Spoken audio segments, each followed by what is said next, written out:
you know what unites Jack Sparrow and Blackbeard? The first, a Hollywood hero. The second, the nightmare of the Caribbean.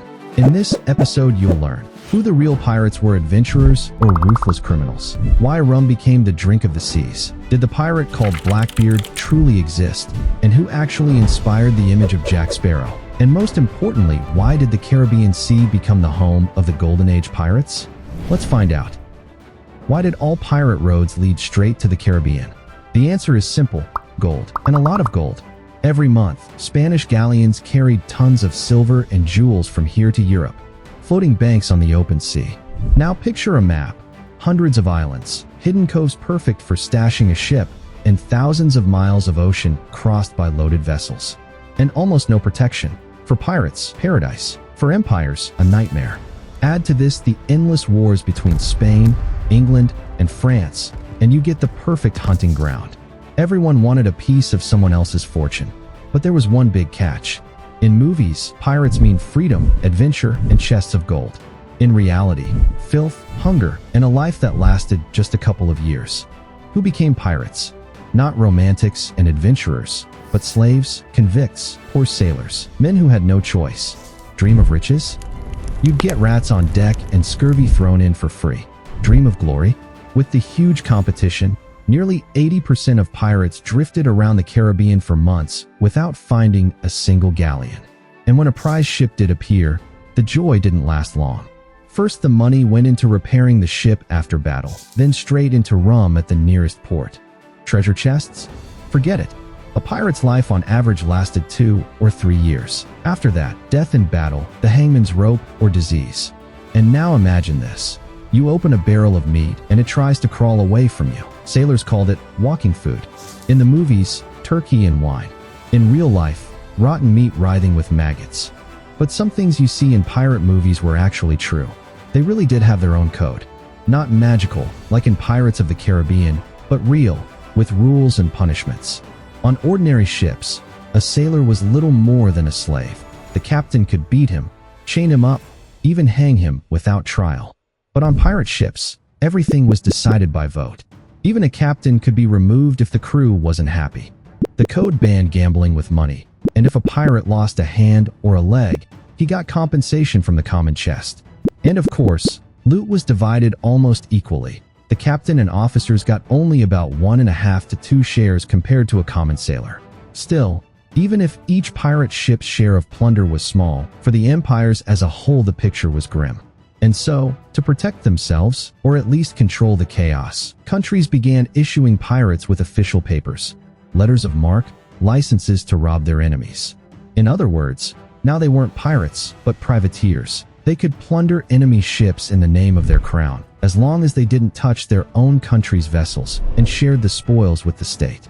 A classic example, England. Elizabeth I eagerly handed out these licenses for piracy. The most famous privateer was Sir Francis Drake. During his career, he captured entire galleons loaded with gold and silver, burned ports, and looted cities. For the English, he was a national hero. For the Spanish, a sworn enemy. They called him El Drac, the dragon. Others used a simpler name, the Demon of the Caribbean. But Drake's case was more the exception than the rule. Most so-called privateers accepted the crown's conditions. Yet the moment a prize looked too tempting, all rules went out the window. A privateer turned into just another pirate. A vivid example, Lucky Henry Morgan. At first, he was a privateer for England. But then he sacked Panama, the richest city of the New World, putting England in a very awkward position. And yet, instead of the gallows, he was appointed governor of Jamaica. But let's leave individual figures aside and talk about the true fuel of piracy, rum. Why rum? The answer is simple. The Caribbean was the center of sugar production. And after refining sugar, there were leftovers. From those, local distillers began brewing a strong, cheap alcohol. Sailors grew to love rum so much that production kept expanding. More rum meant more plantations, and plantations meant a constant need for new labor. That's when corporations and pirates stepped in. The corporations organized the mass import of enslaved Africans.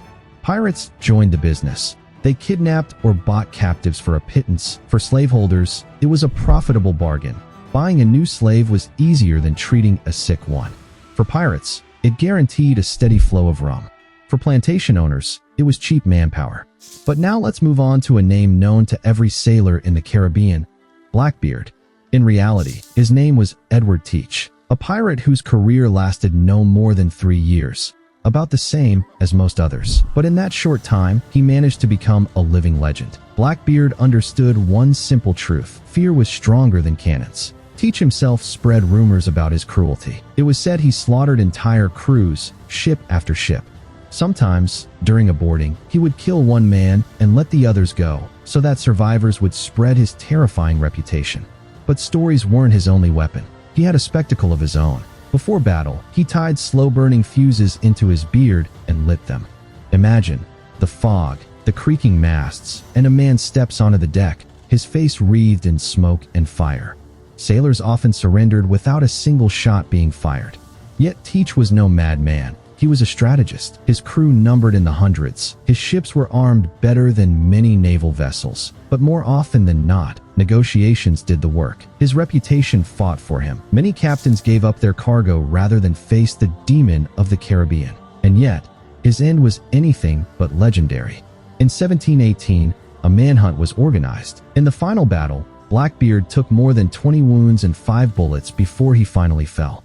His head was hung from the bow of a Royal Navy ship, a warning that even the most fearsome pirate was still mortal. The second colorful figure was Calico Jack Rackham, the very man who inspired the image of Captain Jack Sparrow. He earned his nickname thanks to his love for bright calico shirts, which stood out against the filthy rags of ordinary sailors. He had little true battle glory, but he had a light-hearted nature, a taste for adventure, and an uncanny ability to slip out of hopeless situations. All of this makes him strikingly similar to the Sparrow we know from the movies. It was under Rackham's command that 2 of the most famous women pirates served, and Bonnie and Mary Red. For that era, this was almost unheard of. Women were rarely taken aboard ships, partly because of physical strength, and partly because few would willingly share quarters with rats and unwashed sailors who hadn't bathed in months. But when a daring woman did choose this life, she disguised herself in men's clothing and posed as a sailor until she had earned the trust of the crew. And it wasn't too hard to hide. After all, the men themselves went weeks in rags, preferring a bottle of rum over any notion of hygiene. But the end of this story was far from Hollywood. On screen, Jack Sparrow always escapes the noose. In reality, Jack was hanged, and Bonnie and Mary Red avoided execution by claiming they were pregnant. But the miracle never came. One died of illness in her cell, and the fate of the other remains a mystery to this day. Pirate ships continued to strike fear into merchant vessels for some time, but the tide had already turned against them. By the early 18th century, empires had realized they could no longer tolerate the threat. Trade routes were bringing in millions, and each pirate raid had become a luxury too costly. England, Spain, and France launched massive campaigns. Fast warships were built, convoys escorted merchant fleets, and generous bounties were placed on pirate captains' heads. Some accepted pardons and settled on land. Some, like Blackbeard, died in battle. Most ended up hanging from the gallows, their bodies a grim warning. And so, an entire era came to an end. Short, but unforgettable. As often happens, time washed away the blood and filth, leaving behind the myth, the image of free-spirited adventurers, which still lives on in books and films today. If you've watched to this point, it means the story of the pirates has fascinated you just as much as sailors once loved their rum. Support the video with a like and a comment. It's the best way to show that this kind of content is worth continuing. And don't forget to subscribe, because ahead, we've got even more incredible stories to uncover.